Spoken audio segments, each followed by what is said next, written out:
안녕하십니까? 소중한 나 무한 행복 시간입니다. 여러분 만나 뵙게 되어서 너무나 반갑습니다.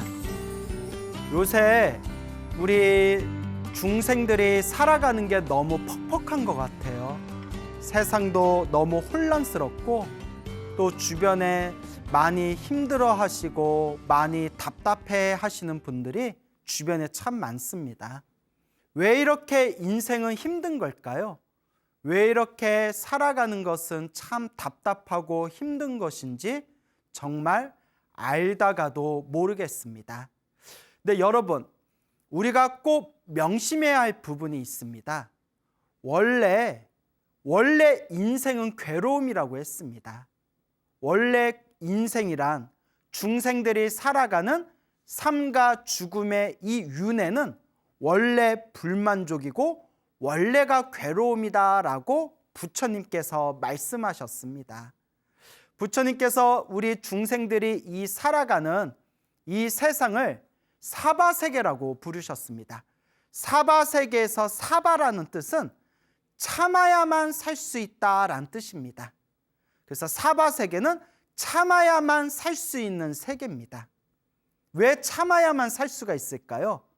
불만족스럽고 답답하고 괴롭기 때문에 우리는 인내하면서 살아갈 수밖에 없습니다. 원래 인생은 한 치 앞도 알 수가 없어요. 마치 롤러코스터와 같은 것 같습니다. 하염없이 끊임없이 위를 올라갈 것 같으면서도 또 한 치 앞도 알 수 없게 어느 순간 밑으로 또 곤두박질 치지 않습니까? 올라갔다 내려갔다 또 올라갔다 내려갔다. 우리 인생은 정말 한 치 앞도 알 수가 없습니다. 근데 부처님께서는 우리 중생들이 살아가는 모습들을 다 꿰뚫어 보신 뒤에 모든 행복도 불행도 다 자기가 지은 업이다라고 말씀하셨습니다. 그래서 부처님께서는 끊임없이 우리 중생들에게 복을 지어야 된다, 선업을 지어야 된다, 공덕을 쌓아야 된다, 나쁜 업을 짓지 말아라, 착한 업을 지어라 라고 끊임없이 우리 중생들에게 설파하셨습니다. 왜냐? 자기가 지은 업은 자기가 받기 때문입니다. 하지만 여러분, 아무리 이 윤회 세상에서 행복하고 즐겁고 아무리 쾌락을 누린다 하더라도 이 윤회 세상은 절대 영원한 세상이 아닙니다.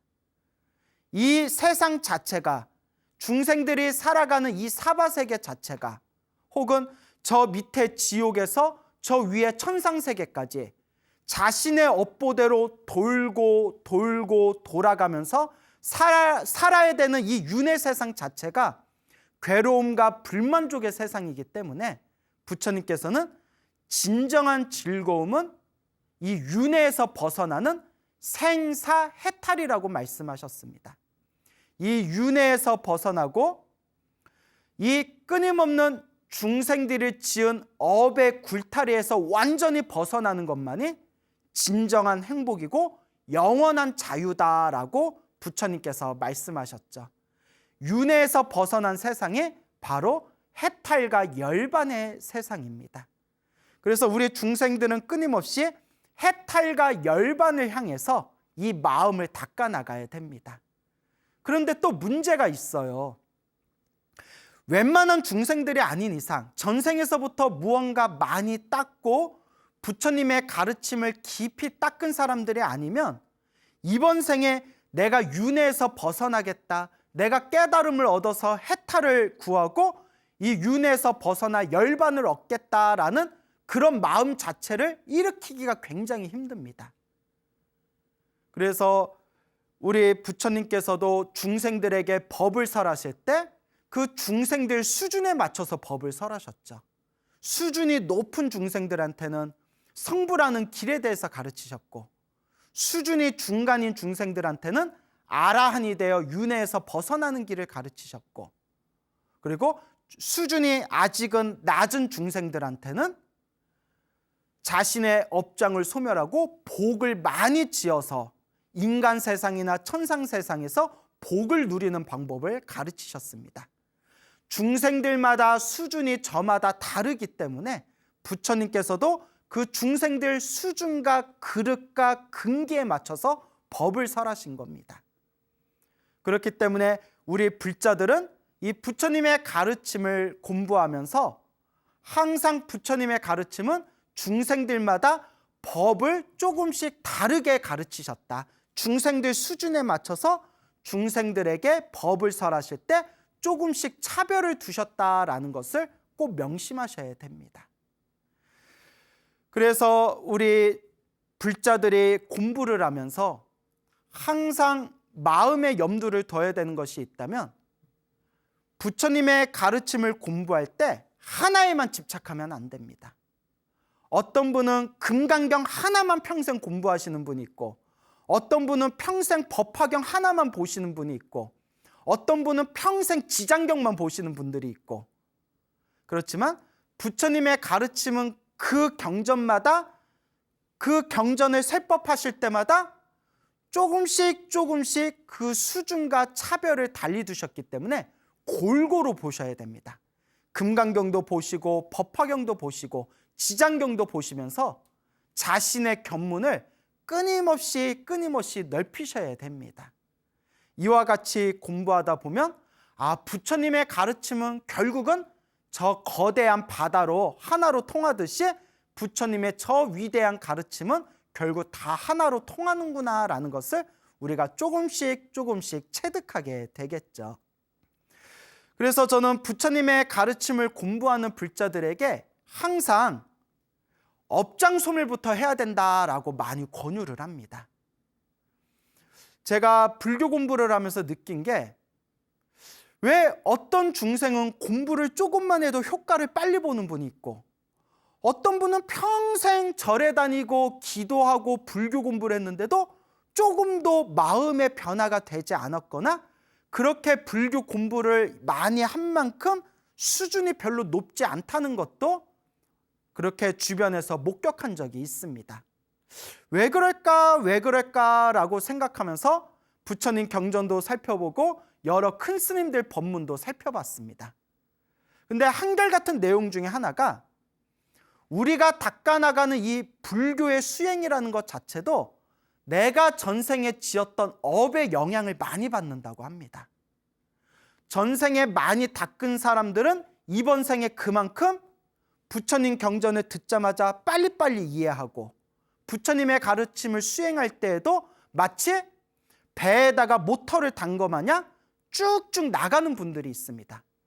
그런데 전생에 복을 짓지 않고 선업을 짓지 않고 공덕의 힘이 약하고 전생에서부터 업장이 두꺼우신 분들은 이번 생에 불교 공부를 하더라도 자꾸 장애가 생기고 마장이 생기고, 불교 공부를 하더라도 올바른 지혜를 쉽게 얻지 못하고 오히려 어긋난 길을 가는 분들도 제가 실제로 본 적이 있습니다. 정말 어렵고 어려운 일입니다. 실제로 여러분, 부처님의 가르침을 공부한다고 해서 불자들이 다들 지혜로운 건 아니지 않습니까? 여러분들도 다들 인정하지 않습니까? 오히려 절에 다니고 부처님의 가르침을 공부한다고 말씀하시는 분들조차도 굉장히 외도적인 생각을 가지고 있거나, 굉장히 올바르지 못한 생각을 갖고 있거나, 심지어 저 샤머니즘 무속과 부처님의 불교를 완전히 제대로 이해하지 못하고 혼동하는 경우도 제가 굉장히 자주 본 적이 있습니다. 그렇기 때문에 어떻게 해야 이런 불자들이 가지고 있는 공부하는데 일어나는 마장이라든가 장애를 우리가 지혜롭게 극복할 수 있을 것인가, 그런 부분들을 고민하면서 경전이라든가 큰 스님들의 법문을 살펴봤을 때 결론은 내 업장을 빨리 소멸해야 됩니다. 항상 부처님께 지혜를 발언하면서, 부처님께 지혜를 발언하고 내가 숙세에 지었던 나의 업장을 끊임없이 참여하면서 부처님의 경전에 입각해 부처님의 말씀을 근본으로 삼아서 공부하는 수밖에 없습니다. 근데 그것도 말은 쉽지 실제로 해보면 굉장히 어려운 일입니다. 그래서 정말 이 부처님의 가르침을 만난 것은 전생에서부터 지은 너무나 소중한 성근이고 소중한 인연이지만 부처님의 법을 만나도 올바로 닦기가 힘들구나라는 것을 여러 번 느낍니다. 그래서 항상 불자님들한테 대승경전에 입각해서 혹은 대승경전을 연구하신 선지식들 말씀의 근거로 삼아서 제가 불자분들에게 자주자주 드리는 말씀이 먼저 업장부터 참회하고 내 업장부터 소멸해야 된다. 이 참회법부터 시작해야 된다라는 말씀을 자주자주 드립니다. 절에 오래 다니신 분들 중에는 관세음보살 보문품이라든가 지장경 같은 경전을 읽으신 분들이 굉장히 많으실 겁니다. 우리 불자분들 중에서는 항상 부처님의 가피를 발언하면서 지장연부를 하시거나 관세음보살 연부를 하시거나 신묘장구 다란이 기도를 하시거나 금강경을 독송하시거나 법화경을 사경하시거나 자신만의 기도를 닦아나가시는 불자님들이 굉장히 많으실 겁니다. 그리고 불교를 처음 만나신 분들 중에서는 간혹 이런 질문을 합니다. 스님, 절에서 좋다고 하길래 뭐 관세음보살 연불도 해보고 지장보살 연불도 해보고 천수경도 읽어보고 신묘장구다란이도 읽어보고 했는데 이거 진짜 효과가 있는 건가요? 이런 말씀들을 자주 저에게 질문합니다. 그러면 제 입장에서는 뭐라고 하겠어요? 제 입장에서는 분명히 가피가 있습니다. 경전에 나와 있는 부처님의 말씀은 틀린 게 없습니다. 틀린 게 있다면 부처님의 말씀을 믿지 못하는 우리 중생들의 마음이 틀린 거지 부처님의 경전은 틀린 게 없습니다 라고 자신 있게 말을 합니다. 저는 여러분들 앞에서 제가 정말 자신 있게 불보살의 가피와 불보살님의 이 신비한 힘에 대해서 정말 자신 있게 말할 수 있는 이유가 제가 직접 경험했기 때문입니다. 제가 저 자신이, 저 본인이 직접 체험했기 때문입니다. 제가 경험하고 제가 체험한 일들이 있기 때문에 신도분들에게 제가 당당하게 기도하세요. 마음을 깨끗이 하고 정말 간절하고 정성스럽게 염불하시고 기도하시면 정말 불보살님이 나를 보호해 주시는 그 힘을 느끼게 됩니다라고 제가 자신 있게 말씀드릴 수가 있는 겁니다. 그리고 제가 이 소중한 나 무한행복 소나무를 몇 년 동안 진행을 해왔는데요. 솔직히 소나무를 진행하면서 저도 굉장히 큰 도움을 많이 받았습니다. 오히려 제 믿음이 더욱더 강해짐을 느꼈습니다. 왜냐?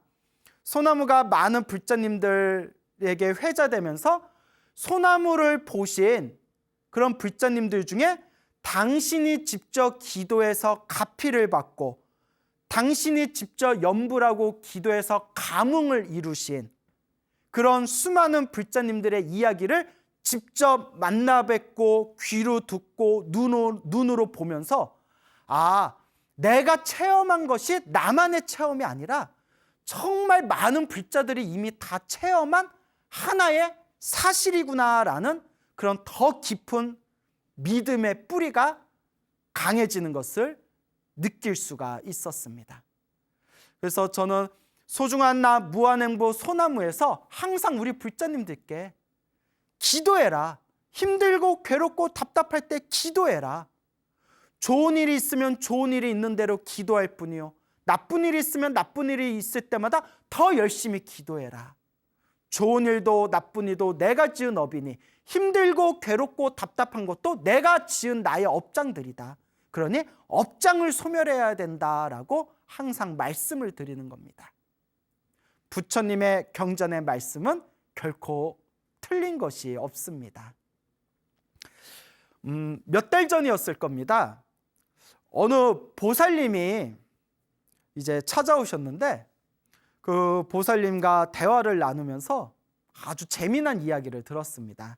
그 보살님께서 이제 수원에서 식당을 하고 계시는 보살님이신데 혹시 이 방송 듣고 계신 분들 중에 수원 분들 계신지 모르겠습니다. 제가 또 제 개인적인 얘기를 해도 될지 모르겠는데 제가 수원에서 또 좀 중고등학교를 다녔거든요. 수원에서 중고등학교를 다녔는데 이 수원에서 오신 식당을 하고 계시는 보살님이 너무나 이제 소나무에 당신이 광팬이라고 그렇게 이제 이야기를 하시더라고요. 그러면서 하시는 말씀이 당신이 어렸을 때 어머니를 따라서 이제 팔공산 갓바위 같은 이제 절에를 어머니 손을 잡고 다녔다고 합니다. 근데 어렸을 때부터 엄마 따라서 절에는 다녔지만 불교가 뭔지는 잘 몰랐다고 합니다. 불교라고 하면 그냥 부처님 오신 날에 연등 달고 그리고 절에 갈 때마다 그냥 쌀 올리고 무슨 일 있을 때마다 그냥 이렇게 축원문에다 기도 접수 올리는 거 그냥 그게 불교라고 생각했답니다. 연등 달고 쌀 올리고 초 올리고 아마 옛날 신도분들 중에서는 그런 것이 불교다라고 오해하시는 분들도 많았을 거라고 생각을 합니다. 왜냐하면 이렇게 체계적인 불교 교육을 받지 못했던 시절이니까요. 그러다 보니까 불교가 무엇인지 잘 모르는 그런 상황에서 절에를 다니면서 어떻게 기도를 해야 되는지 그리고 어떻게 마음을 닦아야 된다는 건지 부처님이 우리 중생들을 위해서 무엇을 말씀해 주셨는지 그런 것들을 전혀 알지 못하고 그렇게 세월을 보내셨다고 합니다. 그러던 어느 날, 몇 년 전에 어느 날 우연히 소중한 나 무한행복 소나무를 듣게 되셨는데 처음에는 그냥 무슨 옛날 구수한 옛날 이야기를 많이 하니까 처음에는 그냥 재밌으셔서 보셨대요. 아유 그 스님 말씀 재밌게 하네 뭐 이러면서 그냥 재밌어서 보다가 자꾸 보면서 점점 불교가 이런 것이구나 라는 것을 조금씩 이해를 하시게 되었다고 합니다. 불교가 이런 것이구나. 그래서 소중한 나 무한행보 소나무를 통해서 점점 인과 업보가 무엇인지 인과법이 무엇인지 인연법이 무엇인지 왜 선업을 지어야 되는지 왜 공덕을 쌓아야 되는지 왜 악업을 소멸해야 되는지 왜 나쁜 업을 지으면 안 되는지 그리고 어떻게 기도해야 되는지 기도가 정말 중요하구나라는 것을 소나무를 통해서 조금씩 이해를 하시게 되었다고 합니다. 그래서 보살님이 소나무를 통해서 이제 본격적으로 열심히 기도를 시작하셨답니다. 그래서 제가 평소에 어떤 기도를 하셨습니까? 하니까 천수경 사경을 많이 하셨대요. 천수경 사경을 많이 하셨고 그리고 평소에 식당 일을 하시니까 식당에서 이제 일을 하실 때마다 항상 하루 종일 관세음보살을 놓치지 않으려고 자꾸 애를 쓰셨대요. 마음속으로 항상 관세음보살. 천수경 사경을 틈틈이 하시면서 매일매일 그렇게 관세음보살 연부를 하셨다고 합니다. 그런데 보살님께서 하시는 말씀이 놀랍게도 정말 기도를 꾸준히 하다 보니까 마음이 점점 편안해지는 걸 느낄 수가 있었다고 합니다. 그래서 우리 불자님들께 제가 항상 말씀드리지 않습니까?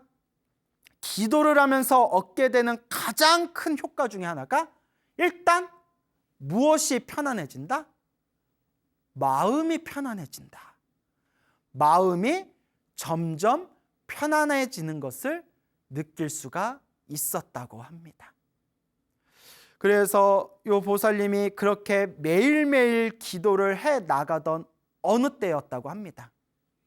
이 보살님께는 굉장히 심한 고질병이 하나 있으셨대요. 식당 일을 너무 많이 하시다 보니까 항상 여기 팔뚝 있지 않습니까? 항상 팔뚝에 심한 통증이 시시때때로 당신을 굉장히 괴롭히셨다고 합니다. 그래서 큰 병원에 가서 검사도 받고 침도 맞고 이것저것 좋다는 것을 많이 해봤는데도 팔뚝이 통증이 전혀 가라앉지를 않았대요. 그래서 팔뚝 때문에 너무 힘들다 하고 그렇게 지내오시던 어느 때에 한결같이 기도를 하시다가 어느 날 꿈을 꾸셨다고 합니다.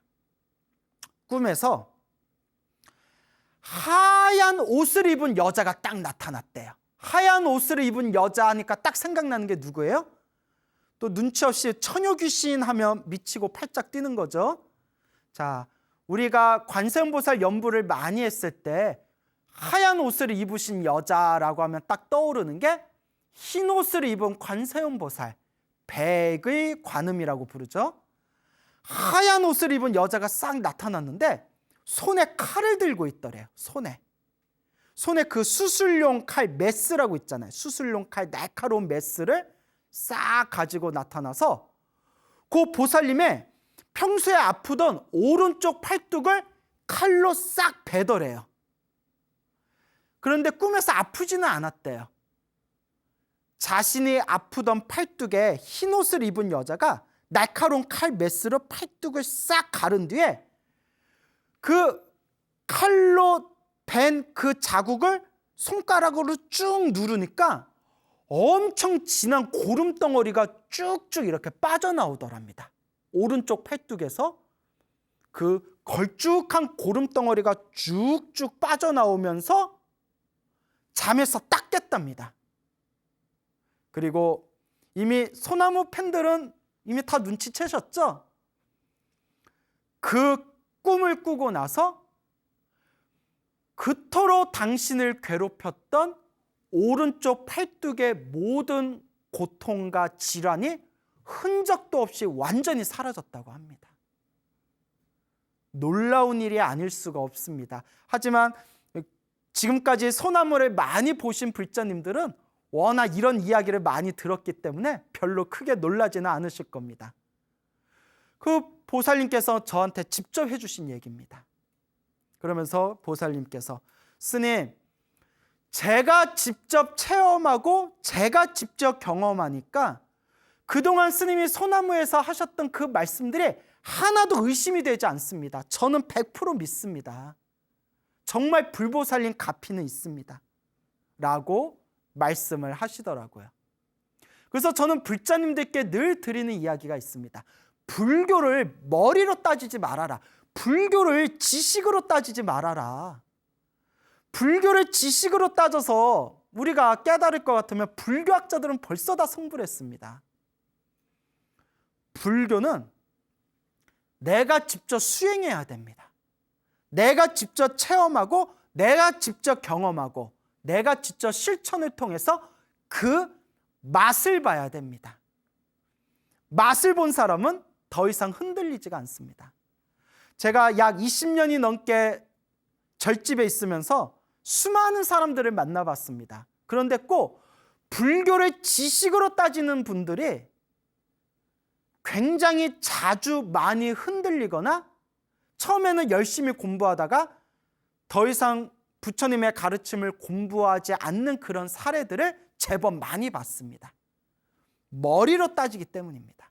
그런데 오히려 정말 낯 놓고 기역자도 모르는 그런 무식한 그런 분들이 부처님의 경전의 가르침도 제대로 이해하지 못하는 그런 분들이 평생 관세음보살 연부라고 지장보살 연부를 하면서 자기가 그 불보살의 가피의 맛을 보신 분들은 평생 흔들림 없이 한결같이 부처님에 대한 믿음으로 닦아 나아가는 것을 굉장히 자주 봤습니다.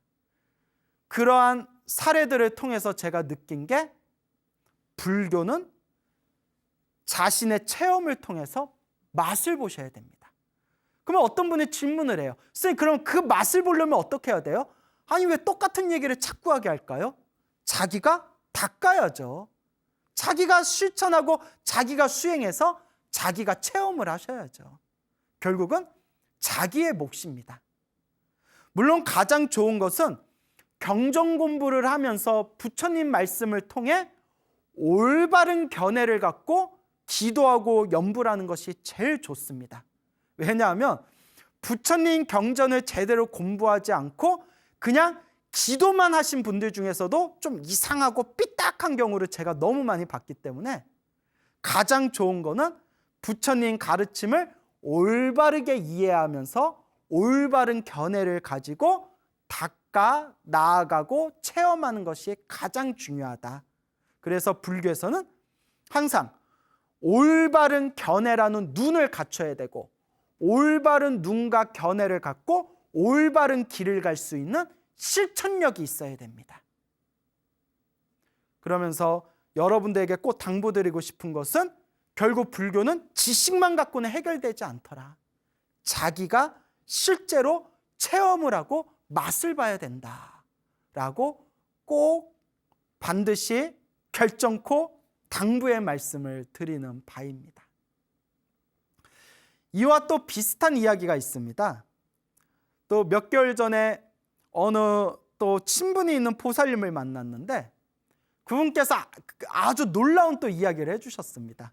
앞에 이야기하고 굉장히 비슷한 이야기입니다. 그래, 그분이 어렸을 때부터 이제 어머님 따라서 또 절에 다니셨던 분인데, 그러고 보니까 엄마 따라서 절에 다닌 분들이 좀 많아요. 어머니 영향을 받아가지고 그분도 이제 기도를 많이 하시는 분인데, 지금도 법화경 사경을 굉장히 열심히 하고 계십니다. 법화경 사경을 열심히 하고 계시는데, 그분도 몇 년 동안 끊임없이 당신을 괴롭혔던 고질병이 하나 있으셨습니다. 그분 고질병도 뭐냐 하면 앞에 분하고 비슷한데, 오른쪽 팔꿈치가 너무 아프신 거예요. 오른쪽 팔꿈치에 정말 심한 통증이 있으셔서 이분이 유명하다는 큰 병원에도 가시고 치료도 받으시고 한의원에도 가시고 뜸도 맞고 침도 맞았는데 도저히 나을 기미가 없더랍니다. 그래서 하다못해 저 처음 들었는데 뭐 DNA 주사라는 게 있답니다. 혹시 들어보신 분 계십니까? 그 DNA 주사라는 게 있는데, 그 DNA 주사를 맞으면 일시적으로는 효과가 있다가 시간이 좀 지나고 나면 또 오른쪽 팔꿈치에 엄청난 통증이 또 생기더랍니다. 그래서 컨디션이 좋을 때는 통증이 좀 가라앉고, 그리고 좀 컨디션이 안 좋을 때는 이 오른쪽 팔꿈치의 통증 때문에 이 고질병으로 많은 고생을 몇 년 동안 하셨다고 하는데, 이 보살님이 결국 마음으로 그냥 포기하셨다고 합니다. 마음으로. 어차피 당신도 불교 공부를 하신 분이니까, 아유, 전생에 내가 지은 업을 지금 받고 있나 보다, 그냥 평생 안고 살아야 되나 보다, 이렇게 마음으로 좀 포기를 하셨다고 합니다. 그 유명하다는 병원 다니면서 돈도 많이 깨먹으셨대요. 근데 그냥 그때뿐 효과가 있지 그 나을 기미가 없더래요. 전생에 내가 지은 업보를 이번 생에 내가 닦고 있는 과정인가 보다, 그냥 포기하자, 그런 자포자기의 마음도 들었었는데, 그런 와중에서도 기도를 열심히 하시고 법화경 사경도 많이 하시는 그런 불자님이었습니다. 그런데 어느 날 또 꿈을 꾸셨어요. 꿈을 꾸셨는데 참 희한해요. 두 사람이 꿈속에 나타났는데 무슨 색 옷을 입었을까요? 하얀색 옷을 입은 두 분이 딱 나타나셨답니다. 두 분이에요. 이번에 1+1이네요. 하얀 옷을 입은 두 분이 싹 나타나셨는데, 두 분이 침 하나를 갖고 계시더래요. 침 하나를 갖고 있는데, 이 보살님이 꿈속에서 자기가 누워있는데, 누워있는 자기의 오른쪽 손가락, 가운데 손가락, 이거 어떻게 가운데 손가락 보여줄 수가 없네요. 가운데 손가락에다가 이 침 두 방을 딱 놓더랍니다. 하얀색 옷을 입은 두 분이 쓱 침을 들고 나타나서 누워 계시는 보살님의 오른쪽 가운데 손가락에 침 두 방을 동시에 딱 넣는데, 꿈속에서도 얼마나 아프든지 으악 소리가 나더랍니다. 너무 아프더래요. 꿈속에서도 정말 침으로 후벼 파는 것처럼. 하는 순간 보살님이 순간 꿈속에서 순간, 아, 내 팔꿈치가 낫겠구나라는 생각이 저절로 딱 들더래요. 그래서 평소에 하도 소나무를 많이 보셔가지고 이제 이런 꿈을 꾸면 대충 뭐가 되는구나라는 걸 이제 무의식 속에 그걸 다 이제 저장하고 계시는 거예요. 손가락에 침 두 방 딱 났는데 팔꿈치가 낫겠구나라는 게 꿈속에서 저절로 생각이 딱 들면서 잠에서 딱 깼답니다. 자, 결과는 어떻게 됐을까요? 그 꿈을 꾸고 나서 팔꿈치의 그 통증이 흔적도 없이 사라져서 몇 달이 지난 지금도 전혀 단 한 번도 재발을 하지 않았다고 합니다. 정말 놀라운 일이 아닐 수가 없습니다. 하지만 평소에 소나무를 많이 들으신 불자님들께서는 항상 이런 말을, 이런 이야기를 너무 많이 들으시고 이런 패턴들을 다 이해하시기 때문에 아마 별로 놀라지 않는 분들도 계실 겁니다. 근데 저는 때때로 생각해 봅니다. 이런 제 주변에 이러한 가피를 받으신 불자님들의 이야기를 들으면서 과연 관세음보살님, 지장보살님의 가피가 없다고 어떻게 말할 수 있겠는가? 그래서 이런 불자님들의 소중한 이야기를 들으면서 제 마음의 믿음이 더욱 강해지는 것을 제 스스로가 경험하게 되었습니다. 그래서 많은 불자님들에게 제가 항상 권유를 합니다. 힘들고 괴롭고 답답한 일이 있을 때 본인이 닦아야 된다. 관세음보살을 불러도 좋고 지장보살을 불러도 좋고 금강경을 독송해도 좋고 법화경을 사경해도 좋고 가장 중요한 것은 어떤 기도를 하든 한결같은 마음으로 간절하게 꾸준하게 정성스럽게 닦아 나갈 뿐이다. 그리고 불자님께 제가 늘 드리는 이야기가 있습니다. 똑같이 기도를 했는데도 효과를 빨리 보는 경우도 있고 똑같이 기도를 했는데도 효과를 더디게 보는 경우가 있습니다. 제가 늘 여러분들께 말씀드리죠. 전생에 지어놓은 복이 많으면 기도를 하더라도 효과를 빨리 보는 경우가 있고 전생에 업장이 두꺼운 사람일수록 기도를 열심히 해도 효과를 더디게 보더라.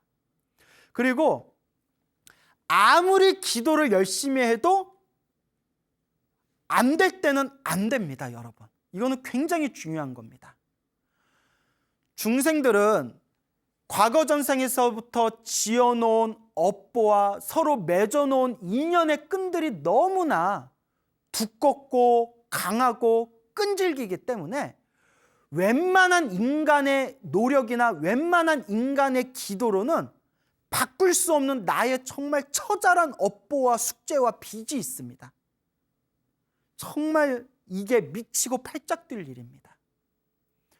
모든 불자님들이 기도를 조금만 해도 효과를 다들 크게 보신다면 제 마음이 얼마나 행복하겠습니까?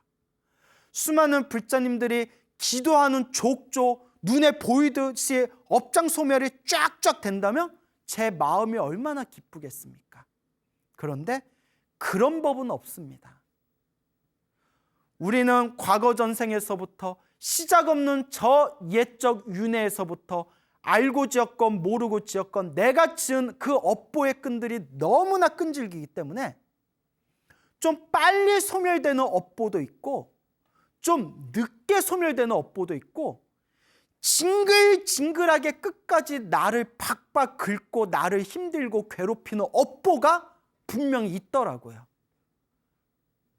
처음에는 저도 신도분들에게 기도하면 반드시 효과가 있습니다. 100% 효과가 있습니다. 그러니까 무조건 하세요라고 말씀을 드렸는데 수백 명의 불자님들과 상담하면서 수백 명의 불자님들의 그 체험담들을 하나하나 기록하면서 수백 명의 불자님들의 이야기를 통계를 내면서 한 가지 느낀 게 있었습니다.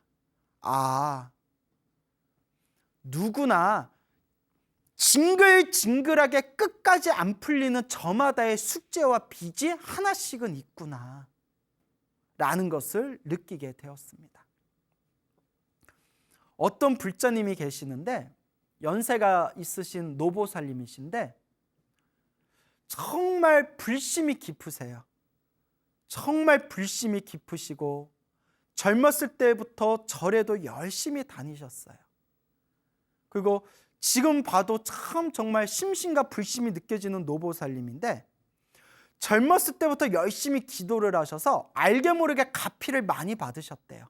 정말 남한테 쉽게 말할 수 없는 정말 그런 신비한 가피를 또한 여러 번 체험을 하셨대요. 자기가 맛을 본 사람은 흔들리지가 않습니다, 여러 번. 근데 그분이 그렇게 젊어서 열심히 기도를 하셨는데도 끝까지 풀리지 않는 당신의 숙제가 하나 있어요. 그게 뭐냐?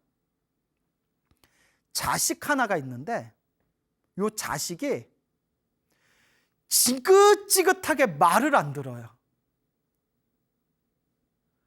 자식이 하나 있는데 다른 거는 기도해가지고 정말 많은 가피를 받았는데 이 자식만큼은 징글징글하게 끝까지 당신의 속을 후벼 파는 거예요. 그래서 그 보살님이 질문을 하시더라고요. 스님, 저는 젊었을 때부터 기도를 많이 해서 실제로 제가 신비한 가피들을 체험했기 때문에 저는 불보살 가피에 대해서 흔들림이 없습니다. 그래서 흔들림은 없지만 제가 이렇게 열심히 기도했는데도 제 자식이 철이 들지를 않습니다. 왜 그런 걸까요? 제가 정성이 부족한 걸까요? 제가 그분께 이렇게 말씀드렸죠. 보살님, 우리 중생들은 이번 생에 이 세상에 이 사바세계에 태어나는 순간 저마다 자기 자신만의 짐이 있습니다. 저마다 자기 자신만의 숙제가 하나씩은 있습니다. 우리는 그것을 빚덩어리라고 부릅니다. 보살님을 끝까지 괴롭히는, 보살님 속을 후벼 파는 그 철이 들지 않는 그 자식이 보살님이 이번에 마지막 풀어야 할 보살님의 빚더미인 것 같습니다. 전생의 지독한 빚쟁이가 이번 생에 보살님께 빚받으러 온 것 같습니다. 보살님, 이번 생에 잘 푸셔야죠. 어떡하겠습니까? 그 노보살님이 제 이야기를 듣고, 예, 스님, 제가 생각해도 스님 말씀이 맞는 것 같습니다. 제가 기도하면서도 그런 거 많이 느꼈습니다. 저 자식이 전생의 왼수가 내 자식으로 태어났구나. 어쨌거나 내 뱃속으로 낳은 자식이니 내가 이번 생에 어떻게든 잘 풀고 가야지. 근데 이게 참 쉬운 게 아닙니다, 여러분. 말은 이렇게 하지만 내 숨을 짓누르고 내 가슴을 윽박지르는 그런 존재가 계속 나에게 큰 짐과 숙제로 다가오는데 그것을 어떻게 우리가 쉽게 이겨낼 수가 있겠습니까? 근데 여러분, 좋은 인연도 나쁜 인연도 결국 내가 지은 인연법입니다. 수없는 과거 전생에서부터 알고 지었건 모르고 지었건 끊임없이 내가 지었던 그 끈질긴 서로의 어변들이 뒤섞이고 만나고 헤어지고 눈물 흘리면서 반복되고 있는 겁니다. 결국 누가 닦아야 될까요? 내가 닦아야 됩니다. 결국은 내가 닦아야 된다. 여러분, 불보살의 가피는 분명히 있습니다.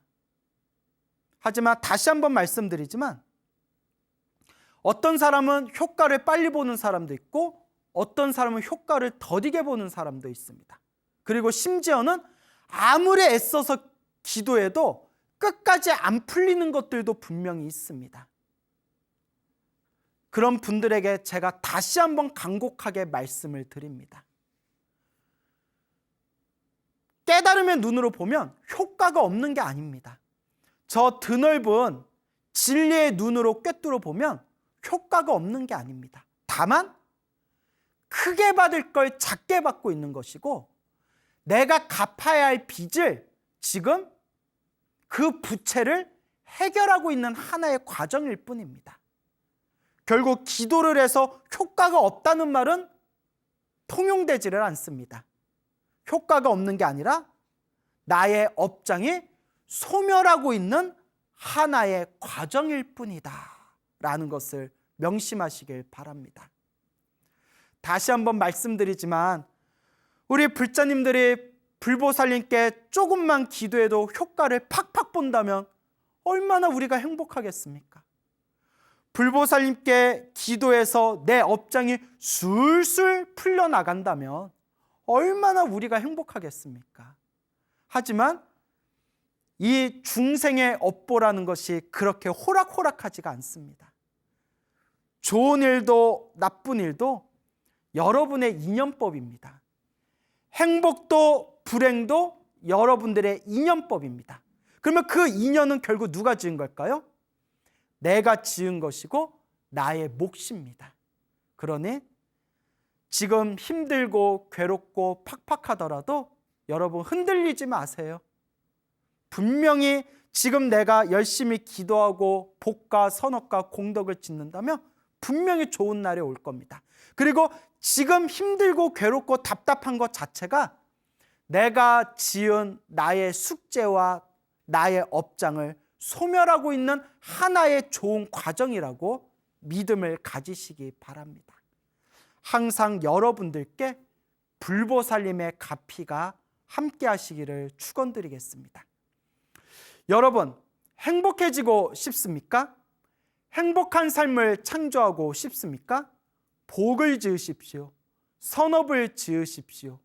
공덕을 쌓으십시오. 복과 선업과 공덕의 힘이 여러분들을 진정한 행복의 길로 이끌어 줄 것입니다. 오늘 여기서 마치겠습니다. 여러분 성불하십시오.